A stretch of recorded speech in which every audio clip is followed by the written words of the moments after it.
Bonjour, Cécile encore. On est le 11 janvier 2024.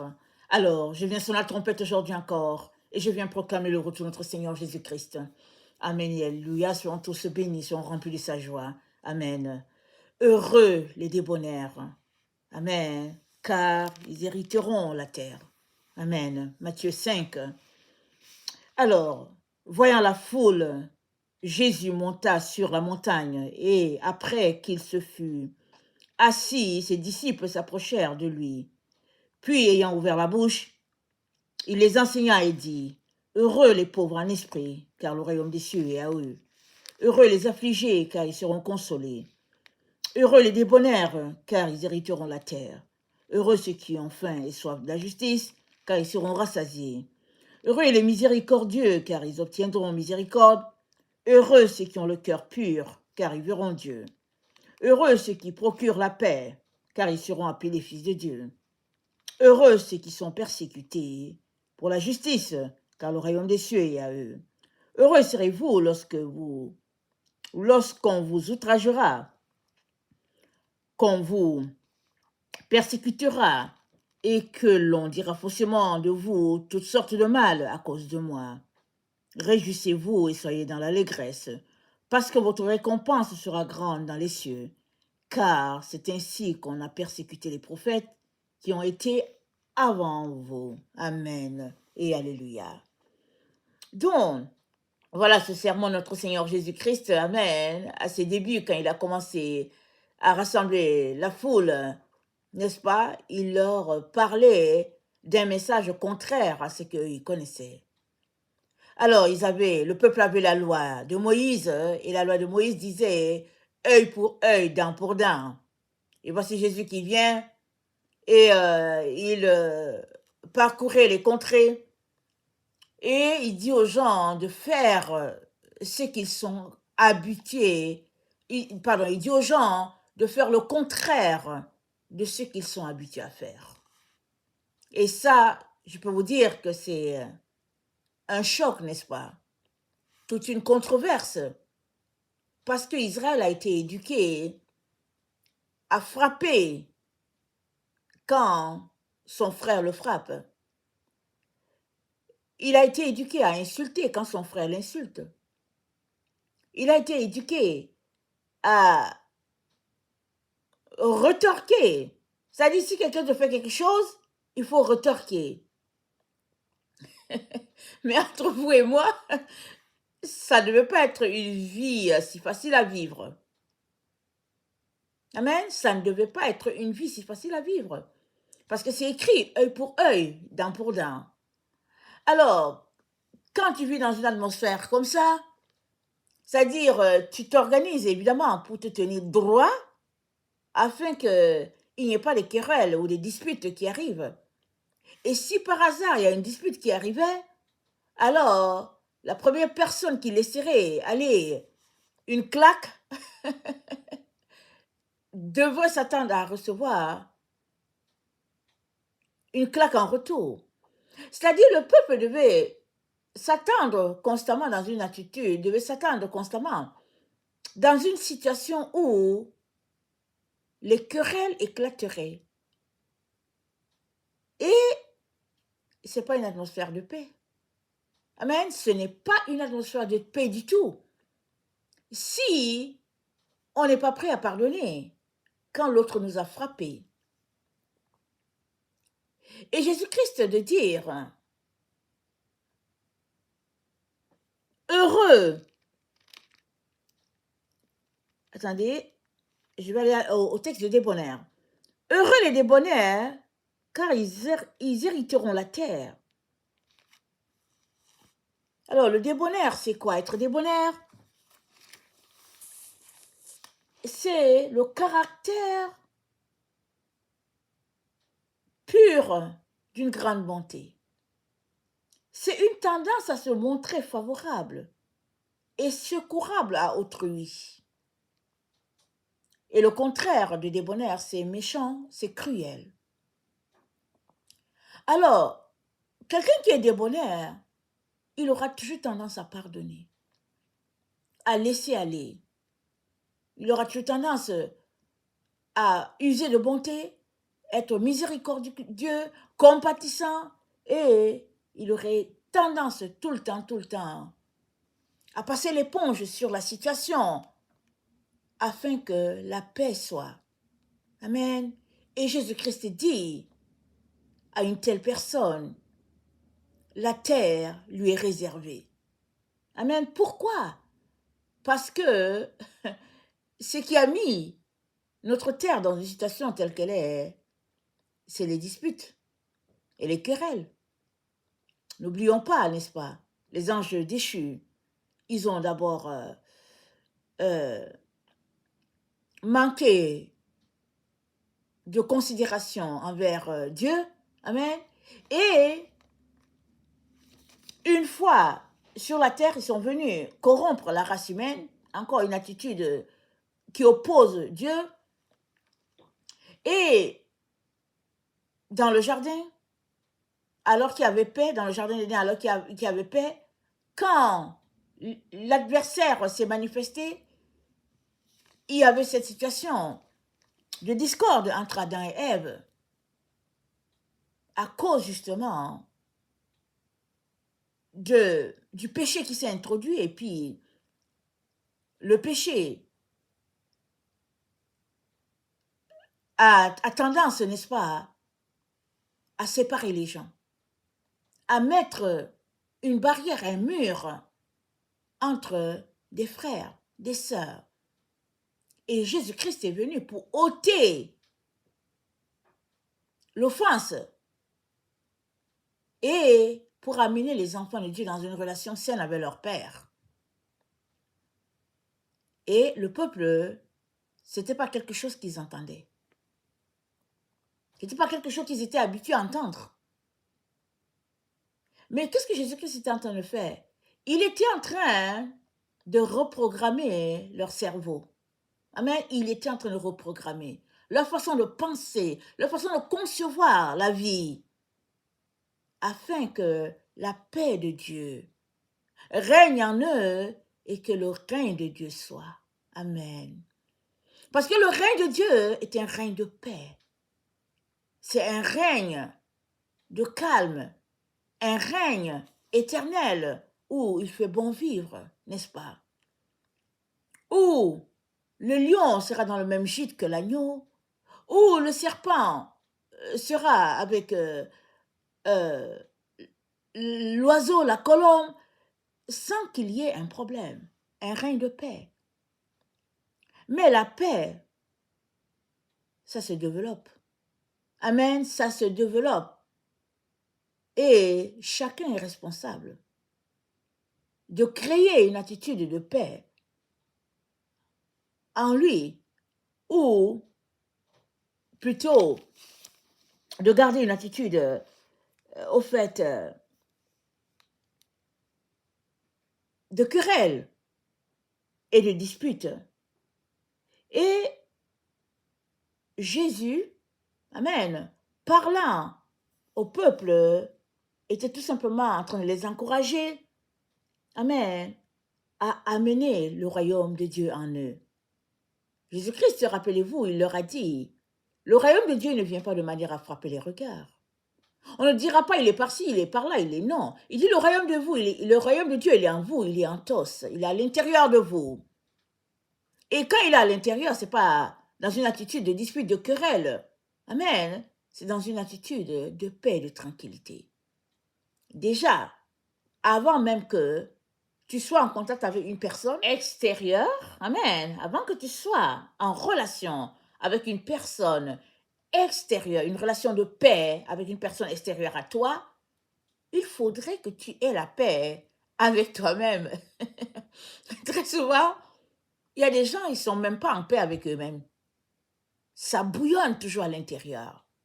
Ça dit, ils n'ont pas la paix, ils ne sont pas tranquilles. Ils sont dans une situation où c'est des vagues à l'intérieur d'eux. Mais Dieu nous appelle, amen, à avoir la maîtrise de soi sur nos émotions. Parce que vous savez quoi? Être débonnaire, c'est un choix. C'est toi qui choisis de rétorquer à l'autre, à ses disputes, à ses querelles, à ses injures. C'est toi qui décides de rétorquer ou de ne pas rétorquer. C'est toi.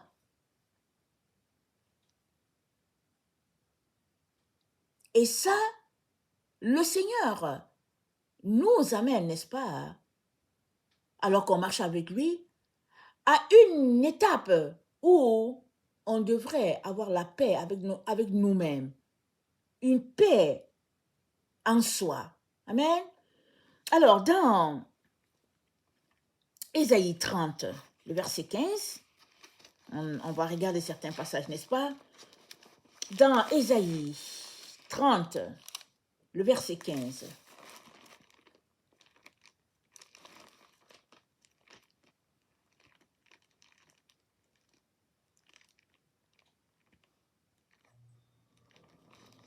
Ésaïe 30, le verset 15, voilà ce qui est dit. Car ainsi parle le Seigneur l'Éternel, le Saint d'Israël. C'est dans la tranquillité et le repos que sera votre salut. C'est dans le calme et la confiance que sera votre force. Mais vous ne l'avez pas voulu. Amen. Est-ce que tu le veux? Si tu le veux, c'est pour toi. Amen. Le calme et la tranquillité, c'est pour toi.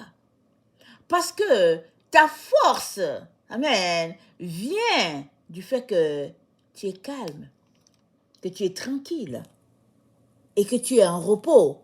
Ta force vient de là. Et l'ennemi, pour te perturber, il va toujours envoyer des situations où tu seras perturbé. Il va envoyer des situations de vagues pour diminuer ta force. Mais ta force se trouve dans le fait que tu es calme, tu es tranquille et que ton âme, vraiment, tout est repos en toi. Et Jésus-Christ leur dit, si on te gifle, donne l'autre jour. Les gens ont dit, ils ont dû rire, ils ont pris Jésus certainement pour quelqu'un vraiment qui avait peut-être un problème. Parce que eux, on les a habitués à gifler si on te gifle. On les a habitués à frapper si on te frappe. On les a habitués à insulter si on t'insulte. Et Jésus-Christ vient leur dire, non, si on te gifle, donne l'autre jour aussi. Vous voyez? C'était vraiment le contraire de ce qu'ils savaient. Et ça n'a pas changé. En 2024, ça n'a pas changé. Amen. Dieu aimerait que on continue sur ce que Jésus-Christ nous a enseigné. Heureux les débonnaires, car ils hériteront la terre. Il dit, si quelqu'un te gifle, tant l'autre jour aussi. Il fut un temps dans ma vie où il fallait tout le temps que il fallait que je règle toujours un petit problème là, parce que non, je trouvais que j'avais subi beaucoup d'injustice. Tout le temps. Il fallait toujours que je règle le problème. Avant de me coucher, il fallait que je règle toujours un problème, parce que je dis non, non, non. C'était une attitude toujours d'injustice. Toujours, toujours. Et le Seigneur ne disait rien. Amen, il ne disait rien. Jusqu'au jour où, moi-même, j'ai décidé, j'ai dit, assez, c'est assez. Que je subisse toutes les injustices dans la journée. J'ai dit, je n'ai pas le temps. Je vais avancer avec ma vie. J'ai dit, non, je vais avancer avec ma vie. Je vais faire comme si je n'ai rien vu, comme si je n'ai rien entendu. Je vais avancer. Et l'ennemi était habitué à avoir des justifications en soirée. Il savait qu'en soirée, il se régalerait. Parce qu'il y en a qui allaient venir justifier ceci, justifier cela. Et tant qu'on pense qu'on a raison, on ne réalise pas le tort qu'on crée au monde de l'esprit et on ne réalise pas le tort qu'on se crée soi-même. Amen. On est dans la dynamique. J'ai raison, je veux me justifier, je ne veux pas tolérer ça, et puis ta, et puis ta. On est dans cette dynamique-là. Ah non, non, non, mais non, c'est inadmissible, et puis ta, et puis ta. Alors, j'ai marché comme ça. Et quand j'ai décidé de ne plus, j'ai dit, whatever. J'ai dit non, c'est fini, ça suffit. Ça suffit. Je ne serai pas esclave de cette histoire. J'ai dit non, je vais laisser faire. Et c'est là qu'un jour, comme ça, le Seigneur me dit, tu as compris. Il m'a dit, tu as compris. J'ai dit, quoi? Comprendre quoi? Il dit, tu as compris que ça ne vaut pas la peine de disputer. Il faudrait juste rester calme et puis c'est tout. Tu as compris que ce qui est important, c'est la paix avec toi-même. J'ai dit, ah bon. Alors je me suis demandé, mais pourquoi est-ce que le Seigneur ne m'a pas dit depuis toutes ces années-là que je cherche toujours à me justifier? Pourquoi il ne m'a pas dit, Ursule, sors de là? Amen. Pourquoi ne m'a-t-il rien dit? C'est parce que j'aimais ça. J'aimais ça. Je n'étais pas fatiguée. Tout ce qu'il allait me dire, ça n'allait pas aider. Parce que j'étais dans mon optique de dire non, non, je ne vais pas tolérer ça. J'étais dans cette optique-là pour dire oh, non, non, non, non, ça suffit. Et l'ennemi se donnait à cœur joie. Mais quand moi-même, j'ai décidé que non, je vais avoir la paix avec moi-même, c'est là que Jésus-Christ me dit, tu as compris ma fille, tu as bien compris. Et c'est là aussi que j'ai constaté que des progrès ont commencé à être évidents dans le domaine de mes émotions. C'est là que j'ai constaté.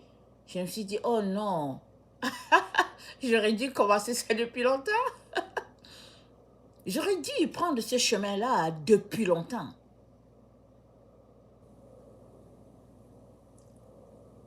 Pourquoi j'apporte ça ici? C'est parce que très très souvent, c'est nous-mêmes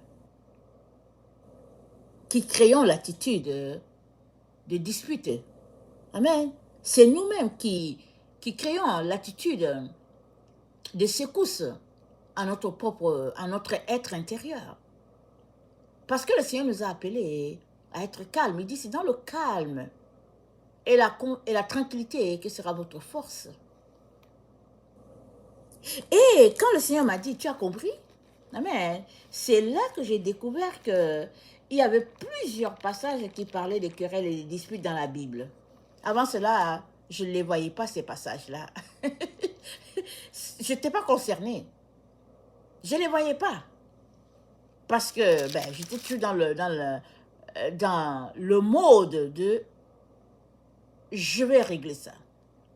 Je ne vais pas laisser cette histoire passer. J'étais dans ce mode-là. Et dans Éphésiens,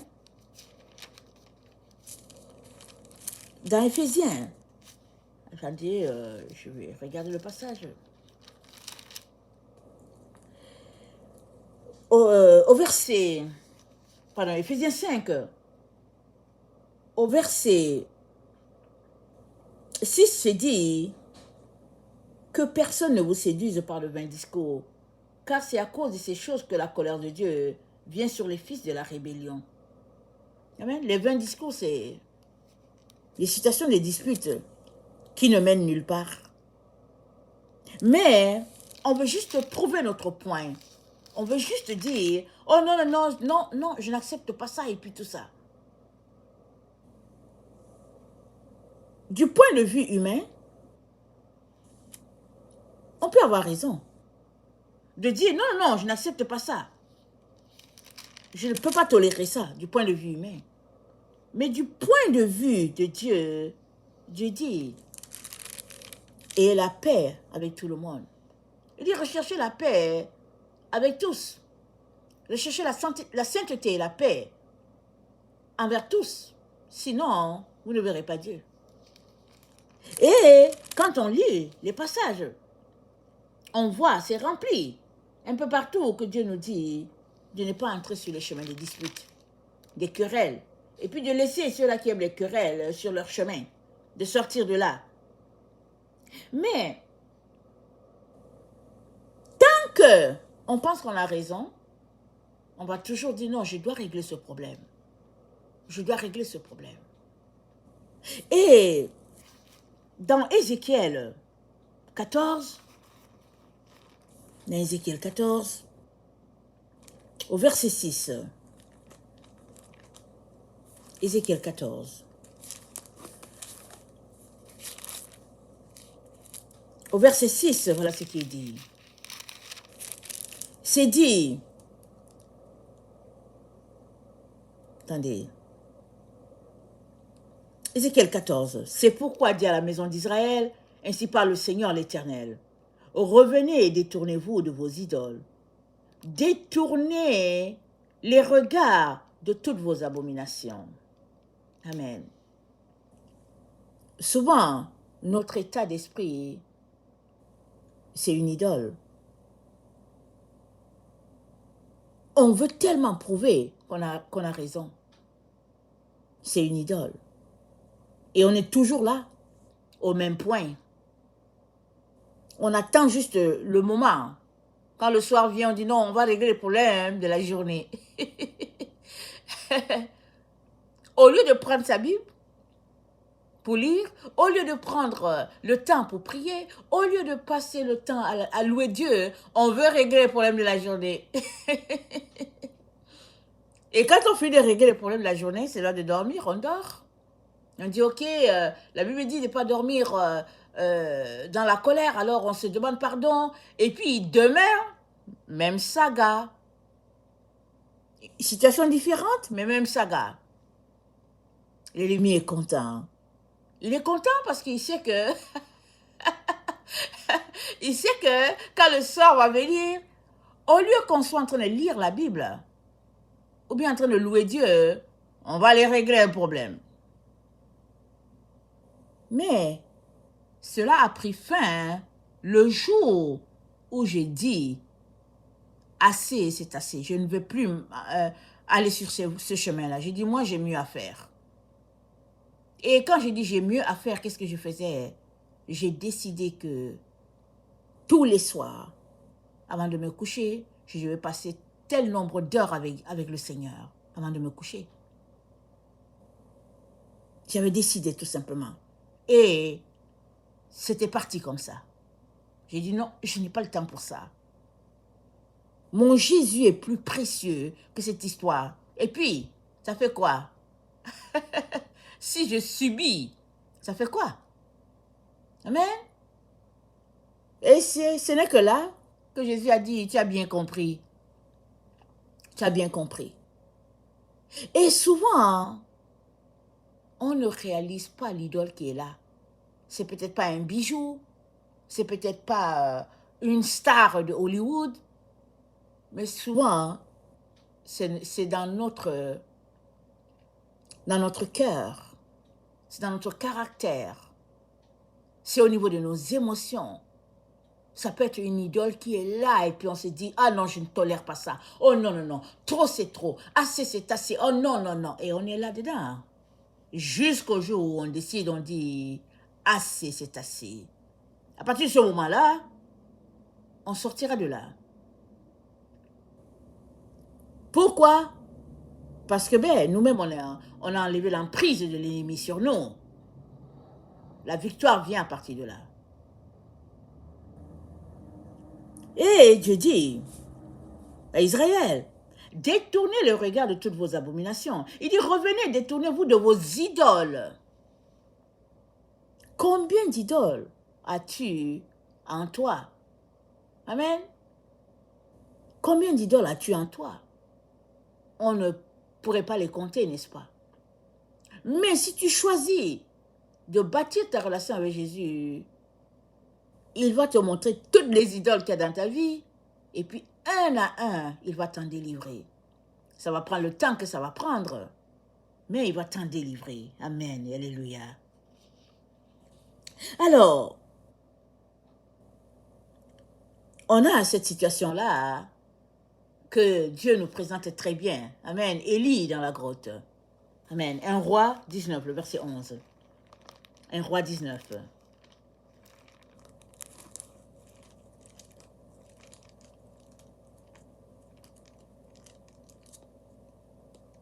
1 Roi 19. Le verset 11.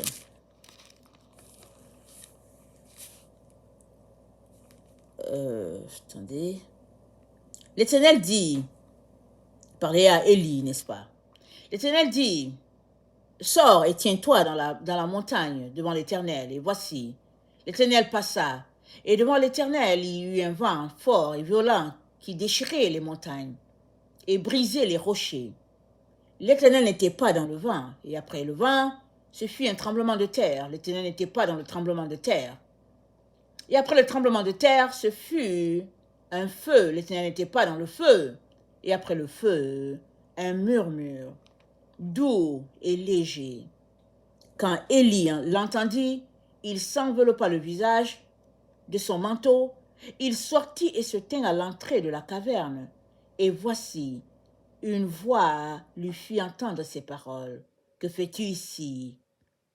Il répondit, j'ai déployé mon zèle pour l'Éternel, le Dieu des armées, car les enfants d'Israël ont abandonné ton alliance. Ils ont renversé tes autels. Ils ont tué par l'épée tes prophètes. Je suis resté, moi seul. Et ils cherchent à m'ôter la vie. L'Éternel lui dit, va, reprends ton chemin par le désert jusqu'à Damas. Et quand tu seras arrivé, tu oindras Hazaël pour roi de Syrie. Je vais m'arrêter là. Amen. Alors, Élie a éliminé tous les prophètes de Baal et il pensait que Akab le féliciterait. Il pensait que le roi Akab serait tellement content. Il pensait vraiment que ce serait un moment de joie vraiment extraordinaire pour le roi.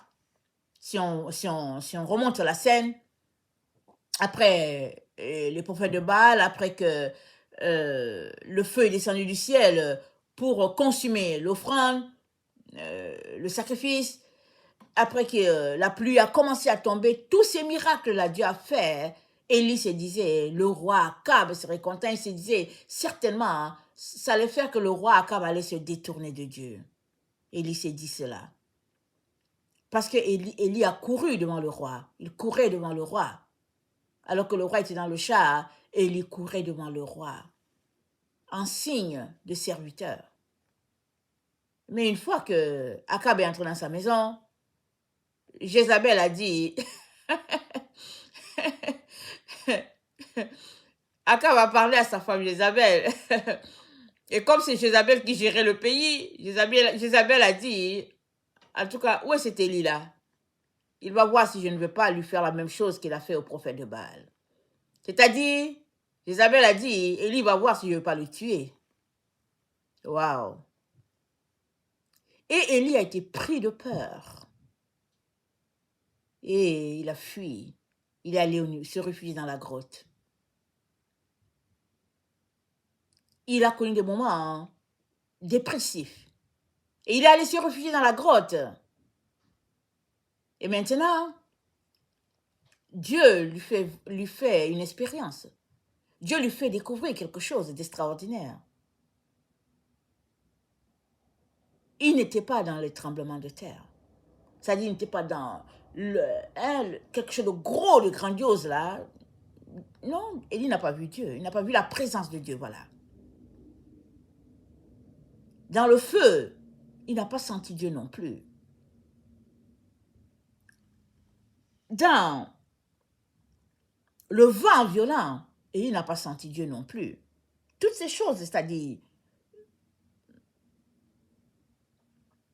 envoyer l'image de Dieu, c'est-à-dire que on voyait la puissance de Dieu dans le vent, on peut voir, on se dit, wow, les vents sont violents, et puis tout ça, et puis on voit la puissance de Dieu.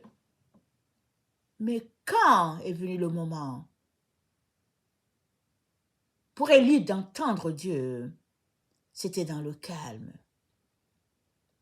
La Bible nous dit, 1 Roi 19, au verset 12, « Et après le tremblement de terre, un feu, l'Éternel n'était pas dans le feu, et après le feu, un murmure doux et léger. » Un murmure doux et léger.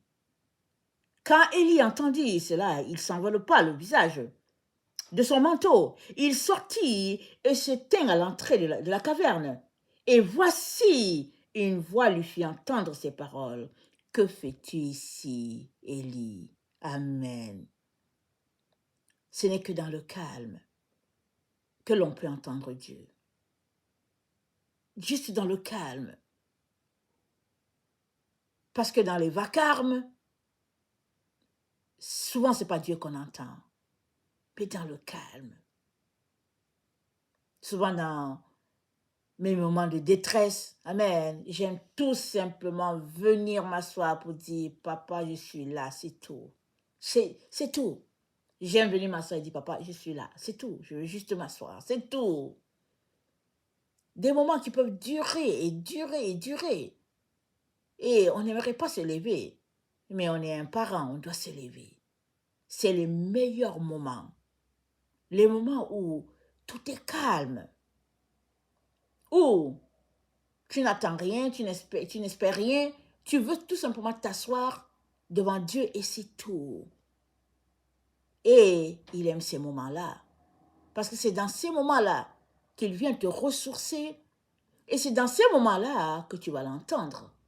Et souvent, quand tu vas l'entendre, il va venir parler des sujets qui n'ont rien à voir avec la raison pour laquelle tu es là, mais des sujets qui vont te remonter. Il va venir te parler de son cœur, de ce qu'il a à cœur. Il va te parler de ses projets. Qu'est-ce qu'il est en train de faire? Il est en train de bâtir sa relation d'intimité avec toi. Il est en train de bâtir sa relation d'amitié avec son enfant. Et qu'est-ce qu'il est en train de faire? Il est en train de te revigorer. Il est en train de te rendre, de te donner plus de confiance, n'est-ce pas? Mais ce n'est pas dans le bruit. Il y a des gens qui disent, oh, je vais entendre Dieu, ils mettent la musique, zouk, zouk, zouk. Non, c'est trop le bruit. Non, c'est trop le bruit. Oui, je ne dis pas que, je ne dis pas qu'il ne faut pas, qu'il faut pas mettre la musique. Je ne dis pas ça, surtout. Vous savez, il y a des peuples sur la terre, Dieu a mis la musique dans leur corps. Alors eux, il faut la musique. C'est comme ça. Alors je ne dis pas qu'il ne faudrait pas, n'est-ce pas, de la musique joyeuse. Je ne dis pas ça. Mais je dis que quand vient le moment d'entendre Dieu, c'est souvent dans le doux murmure. Et c'est important qu'en ce début de l'année 2024, on puisse développer cet aspect-là de notre relation avec Dieu. Qu'on puisse asseoir notre tranquillité en lui, parce que c'est dans le calme et la confiance que sera notre force. Ésaïe 30, le verset 15. Et nous savons tous que nous avons besoin de force, n'est-ce pas, pour continuer notre marche. Amen, nous avons besoin de force. On a fini une étape et, alléluia, on a entamé notre étape par la grâce de Dieu. Et dans cette nouvelle étape que les enfants de Dieu vont traverser, amen, ils ont besoin d'avoir confiance en eux-mêmes. Amen. Et ils ont besoin de force. La force. Dans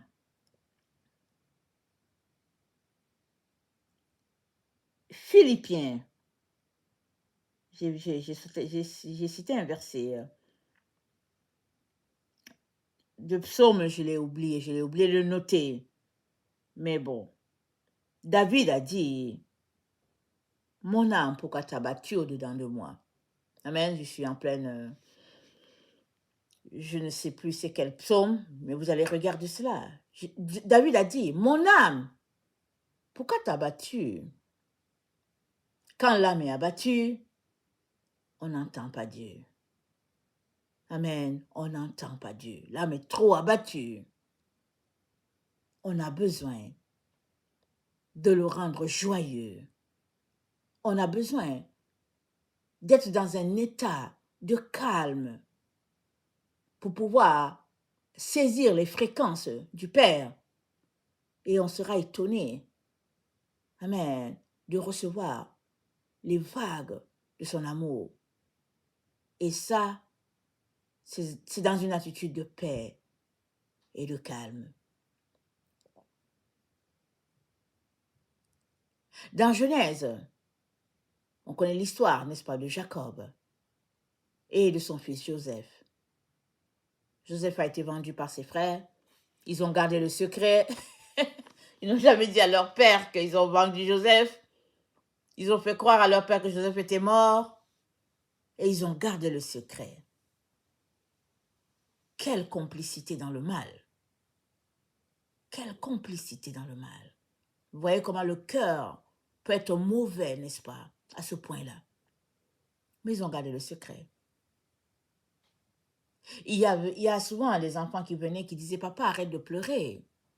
Peut-être que Joseph vit quelque part, parce qu'il n'osait pas dire, papa, on a vendu Joseph à des marchands arabes. Ils n'osaient pas dire ça à leur père. Mais ils disaient, papa, calme-toi, peut-être que Joseph vit quelque part. Ça, c'est dans cette version-là que je dis, je l'ai lu dans, je pense, dans la Torah ou bien un autre livre, n'est-ce pas? Alors les enfants disaient, papa, j'ai fait un rêve. Et j'ai fait le rêve, et puis dans mon rêve, il y avait 12 gerbes. Amen et alléluia. Et Jacob disait, s'il y a 12 gerbes, ça veut dire que Joseph est vivant. Parce que Dina était décédée, et il restait 12 garçons. Et les enfants de Joseph ont fait des rêves. 2, 3 d'entre eux ont fait des rêves, là il y avait 12 gerbes. Et Jacob disait toujours, Joseph est vivant. Parce que si Joseph était mort, le Seigneur ne vous donnerait pas de rêve avec, il ne vous donnerait pas 12 gerbes, il vous en donnerait 11. Et la Bible nous dit, Israël descendit en Égypte parce qu'il y avait la famine. Et de fil en aiguille, Joseph a joué le jeu. Il a dit, allez chercher votre père. Amen. Il a retenu Benjamin et puis il a dit, allez chercher votre père. Et la Bible nous dit que Joseph, quand il a pris ça, s'est dit quoi? Son âme reprit vie. Et il a dit, si Joseph vit, j'irai et je l'embrasserai. J'irai voir mon fils, s'il est vivant, j'irai vers lui, j'irai l'embrasser. Et c'est dit quoi? C'est dit, son âme reprit vie. Genèse 45, le verset 23. Joseph envoya à son père 10 ânes chargés de ce qu'il y avait de meilleur en Égypte, 10 ânesses chargées de blé, de pain et de vivres pour son père pendant le voyage. Puis il congédia ses frères qui partirent et il leur dit, ne vous querellez pas en chemin. Excusez-moi de rire. Joseph connaissait ses frères. Il dit, ne vous querellez pas en chemin. Il sait dans quelle maison il a grandi. Et Dieu, pour faire de Joseph ce qu'il voulait, a enlevé Joseph de ce milieu de querelle. Et il l'a placé en prison. Joseph était en prison. Mais c'était l'endroit que Dieu a trouvé pour que Joseph soit en paix, que l'âme de Joseph soit en paix pour recevoir ce que Dieu avait pour lui. Rappelez-vous, quand Joseph a fait son rêve, il a dit à son père a dit, qu'est-ce que tu veux dire? Tu veux dire qu'on va se courber devant toi? C'était une maison où il y avait des problèmes là-bas. Des querelles à ne pas en finir. Il y a des familles comme ça sur la terre. Il faut qu'il y ait des querelles. Alors Joseph dit à ses frères, ne vous querellez pas. Il les connaissait. Amen, il les connaissait. Alors, ils remontèrent de l'Égypte, ici au verset 25. Ils remontèrent de l'Égypte et ils arrivèrent dans le pays de Canaan auprès de Jacob leur père.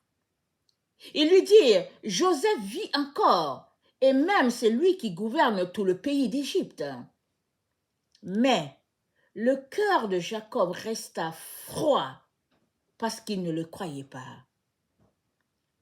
Ils lui rapportèrent toutes les paroles que Joseph avait dites. Il vit les chars que Joseph avait envoyés pour le transporter.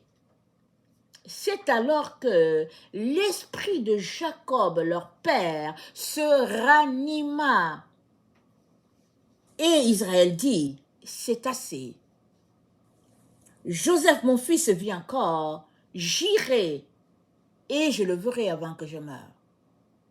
Ici, c'est dit, l'esprit de Joseph, de Jacob se ranima. Mais il y a des versions où c'est dit, l'esprit de Jacob reprit vie. Parce que parce que Jacob a gardé son âme dans la tristesse. Depuis qu'on lui a dit que son fils était mort, il a gardé son âme dans la tristesse. Et ça, c'est une attitude à ne pas avoir. Parce qu'une âme triste ne peut pas recevoir tout ce que Dieu a pour elle. Proverbe 17, le verset 22.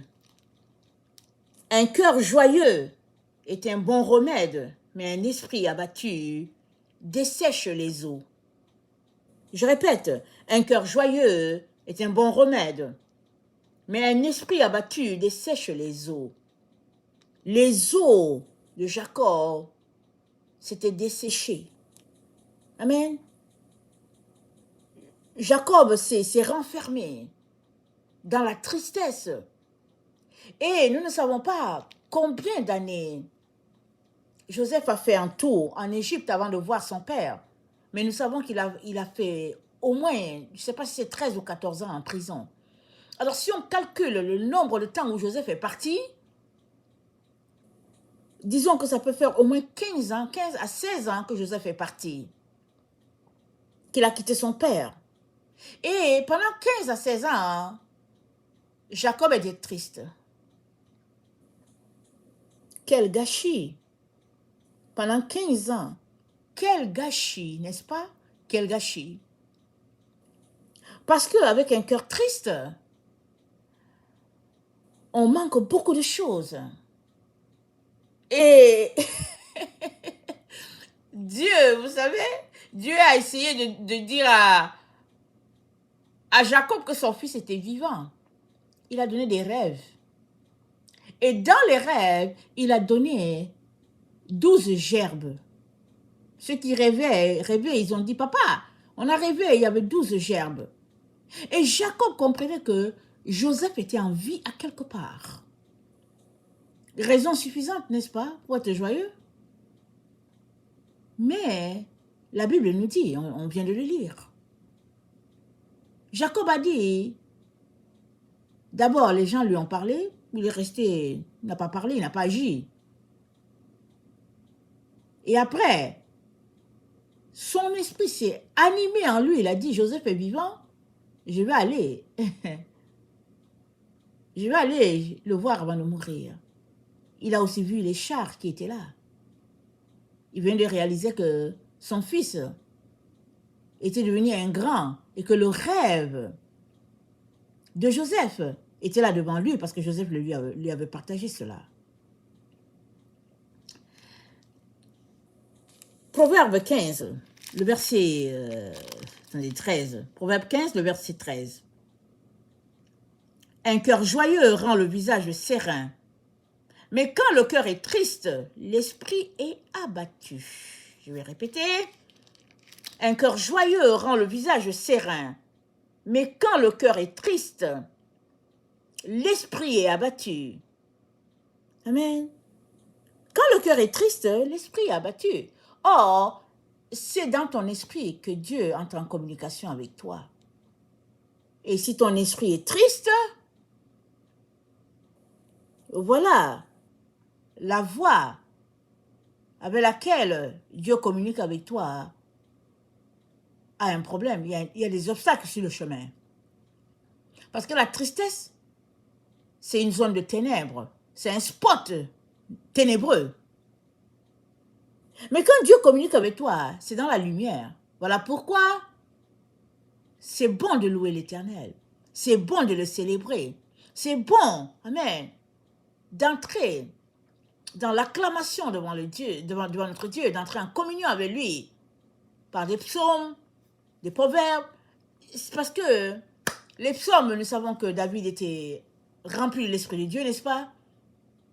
Les psaumes sont déjà des paroles conçues par le Saint-Esprit. C'est déjà des lumières.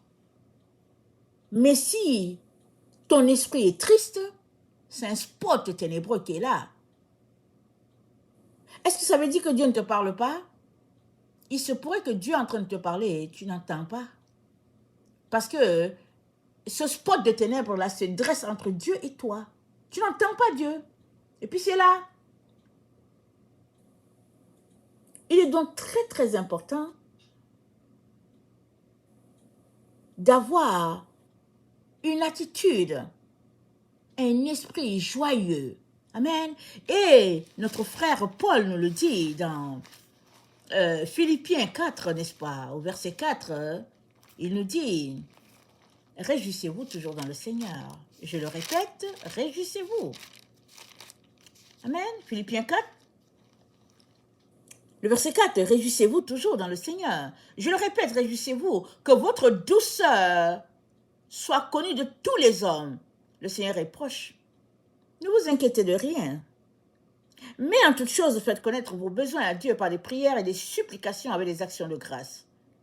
Et la paix de Dieu qui surpasse toute intelligence gardera vos cœurs et vos pensées en Jésus-Christ. Réjouissez-vous. Réjouissez-vous toujours. Réjouissez-vous. Amen.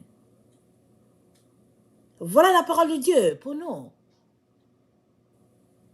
Ce n'est que comme ça, amen, que le pays sera pour nous, parce que c'est dit, heureux les débonnaires, ils hériteront la terre.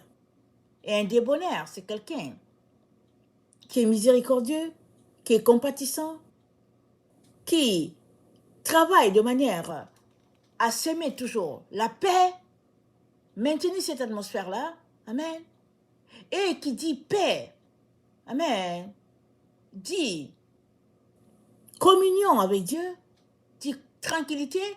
Souvent, hein, on n'a même pas besoin d'ouvrir la bouche pour entendre Dieu. Souvent, il suffit juste que ce soit calme et puis paix, tranquille. Et on va entendre Dieu nous parler. On n'a même pas ouvert la bouche pour faire une prière, pour faire un psaume et tout. Mais le calme est tel qu'on l'entend. Souvent, ça peut être dans votre maison, ça peut être dans un parc, ça peut être au bord de l'eau, pendant que tu fais ta marche. Le calme, le calme, le calme, le calme. C'est une attitude, amen, qui nous aide à entrer en communion avec Dieu. Et ce calme est requis, n'est-ce pas, pour qui aimerait hériter la terre.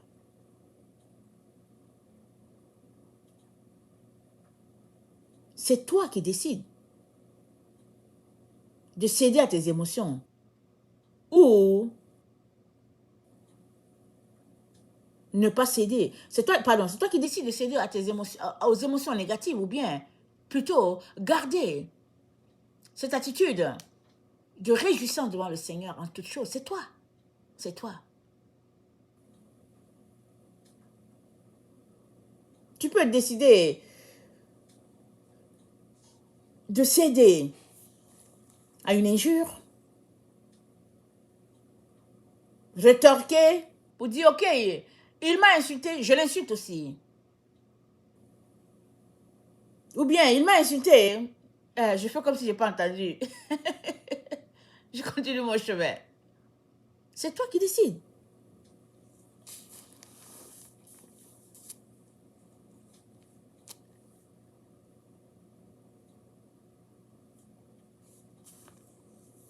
Lamentation 3. C'est Lamentation de Jérémie, n'est-ce pas? Ça veut dire, vous le trouverez juste après Jérémie. Lamentation 3.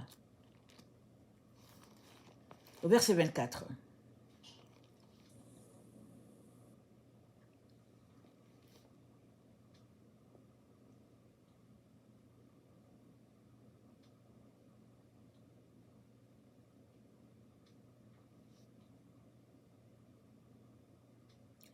Jérémie 3, pardon, attendez, pardon, je ne suis pas au bon endroit. Lamentation 3.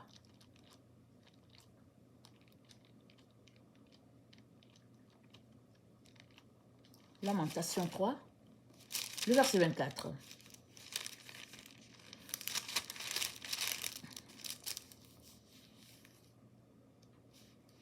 L'Éternel est mon partage, dit mon âme. C'est pourquoi je vais espérer en lui. L'Éternel a de la bonté pour qui espère en lui, pour l'âme qui les cherche. Il est bon d'attendre en silence le secours de l'Éternel.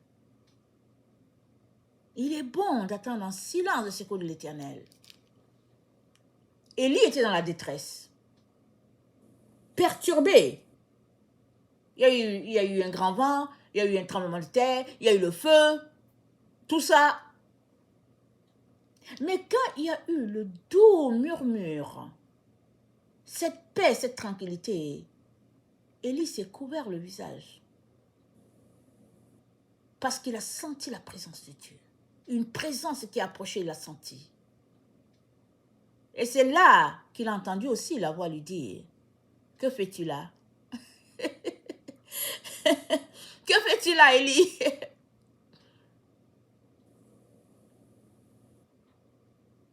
C'est dans le calme que se trouve la voix de Dieu. Est-ce à dire qu'il ne parle pas quand il y a du bruit? Il y a du bruit, comment vas-tu l'entendre? Tu peux l'entendre. Tu es perturbé, comment vas-tu l'entendre? Tu es en colère, comment vas-tu entendre Dieu? Tu es triste, comment vas-tu l'entendre? Comment? Et la Bible nous dit, c'est dans le calme et la tranquillité que sera votre force. Le silence, le calme, la tranquillité, le repos, ça envoie de la vigueur dans nos membres, dans notre esprit. Et on est prêt, amen, à briser tous les obstacles pour notre Dieu. Amen, alléluia. Dans ce début d'année 2024, amen, je viens encourager tout un chacun à ne pas se laisser assombrir, à ne pas se laisser décourager, à ne pas sombrer dans les situations du moment. Parce que les troubles, il y en aura toujours. Il y en aura toujours. Ça fait partie du monde dans lequel on vit. Jésus-Christ a dit, vous entendez parler de guerre et de bruit de guerre. Il y aura des tribulations par-ci, par-là. Il y aura des situations vraiment difficiles par-ci, par-là. Et il a dit que votre cœur ne se trouble point. Croyez en Dieu et croyez en moi. Amen. Il dit, ne sois pas troublé. Que les circonstances autour de toi ou bien en toi ne viennent enlever la paix que tu as avec Dieu. Il dit non. Continue ta marche avec ton Dieu. Continue ta course jusqu'à ce que tu puisses compléter ce que tu es venu faire sur la terre. C'est ça qu'il est en train de te dire. Et en ce début d'année 2024, je viens donc encourager tout un chacun à ne pas se laisser emporter par les vagues ça et là. Il y en a et il y en aura. Ce qui est important, c'est que tu gardes ta relation avec Dieu, que tu continues de la bâtir en espérant sur sa bonté, parce que cette année encore, amen, il nous renouvelle sa miséricorde, sa compassion, et il te donne sa paix qui surpasse tout. Et il te dit, la terre est à toi si tu marches et demeures débonnaire, miséricordieux, aimant ton frère, ta sœur. Il dit, c'est pour toi la terre. Parce que les débonnaires, ils vont hériter la terre. Elle leur appartient. Dieu le leur a réservé. Je terminerai, n'est-ce pas, en lisant le texte de Siracide. Siracide 34. Amen, le verset 14, je vais terminer avec ça. Amen. Excusez, je suis en train de déchirer mon cahier. Excusez-moi, je suis désolée. J'ai mal attrapé ma Bible. Voilà. Alors, Siracide 34, j'ai dit. C'est la Siracide 34.